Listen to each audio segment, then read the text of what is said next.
Welcome to Think Nation. Today we're diving into something that feels all too familiar: overthinking. That endless loop of thoughts, replaying conversations, predicting the worst, second guessing everything. It feels responsible, smart even, like you're being careful. But underneath, it's draining, it's exhausting, and it keeps you stuck. In this episode, we'll explore the neuroscience behind overthinking, why your brain does it, and, most importantly, how to break the loop and train cognitive flexibility. So, why do we overthink? At its core, it's a survival strategy. Your brain evolved to predict, to anticipate, to protect you from danger. So it asks, what if this happens? What if they think that? What if I fail? But here's the thing: your brain can't always tell the difference between a real threat and an imagined one. When you overthink, your brain treats your thoughts like they're real, like they're happening right now. That activates your amygdala, the fear center of the brain. Your nervous system kicks into fight, flight, or freeze. Then your prefrontal cortex, the logic center, tries to help. But once your nervous system is flooded, logic gets hijacked. You spiral, you analyze, you freeze.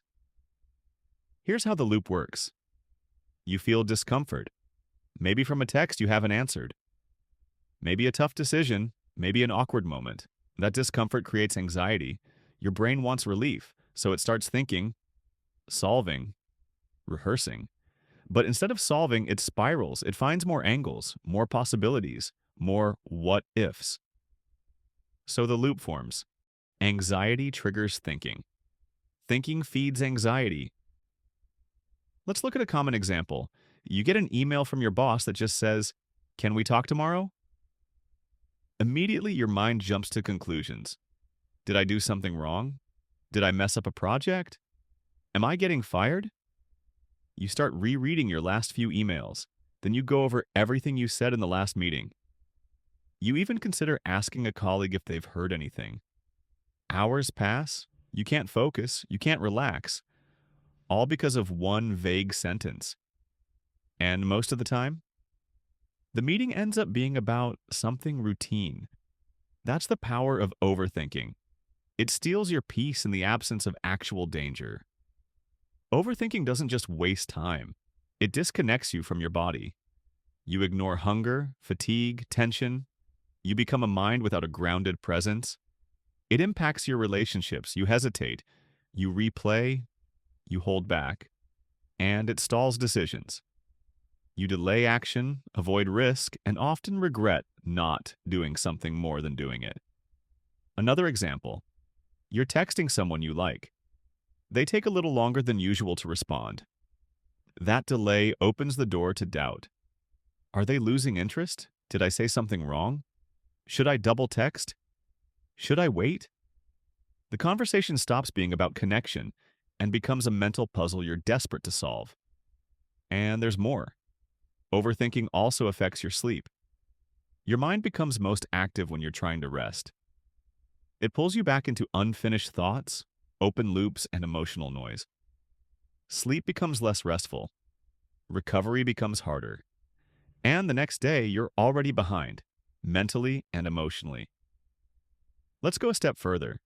Overthinking can also show up in everyday situations that seem harmless on the surface. You might spend 30 minutes trying to decide what to wear to a casual dinner, changing outfits 5 times, analyzing what each one says about you. You might avoid replying to a friend's message because you're unsure how your tone will come across. You might struggle to pick a restaurant because you're scared everyone else won't enjoy your choice. It's not just indecision, it's mental overcommitment. You're exhausting yourself by trying to control how everything will be perceived. So here's the twist. You don't need more certainty. You need more flexibility. Cognitive flexibility is your brain's ability to adapt, shift perspectives, and loosen its grip on needing everything to be perfect. It doesn't mean you stop thinking. It means you learn to redirect your thinking. You learn to tolerate uncertainty. You let go of needing the perfect plan. This flexibility doesn't just reduce anxiety. It increases your capacity to make decisions, handle conflict, and stay grounded when things don't go your way. It gives you range. You're not trapped in a binary of perfect or disaster. You can say, good enough is enough for today. Let's talk about what actually works. 1. Interrupt the loop. Name what's happening. Say, I'm in a thought spiral. Just that. Naming it creates a pause. 2. Ground your senses. Bring attention back to your body. Feel your feet on the ground. Notice your breath. Name 5 things you can see, 4 you can touch, 3 you can hear. That's not avoidance. It's regulation. You're calming your nervous system so your logic can come back online. 3. Ask better questions. Instead of, what if it goes wrong? Try, what's something I can do right now? What outcome can I live with? What does this moment actually need from me?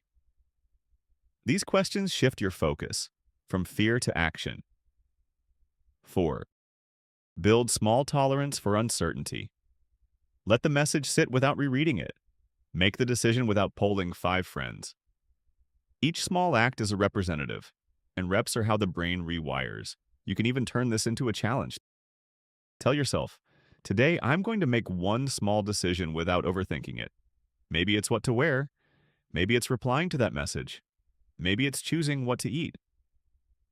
Each time you do it without spiraling, you're teaching your brain that uncertainty is survivable. 5. Be kind to your mind. Overthinking often hides fear. Fear of failure, fear of rejection, fear of not being enough. So try this. My mind is trying to protect me. I'm okay. I can come back to the present. And here's one more technique. When you find yourself ruminating, try switching into a physical task, something simple but immersive. Take a short walk. Do a chore. Stretch for 2 minutes. Movement changes your physiological state, and sometimes your perspective shifts with it. Even creative outlets help, like writing, sketching, or voice noting your thoughts. That act of externalizing gives your brain a break from looping internally.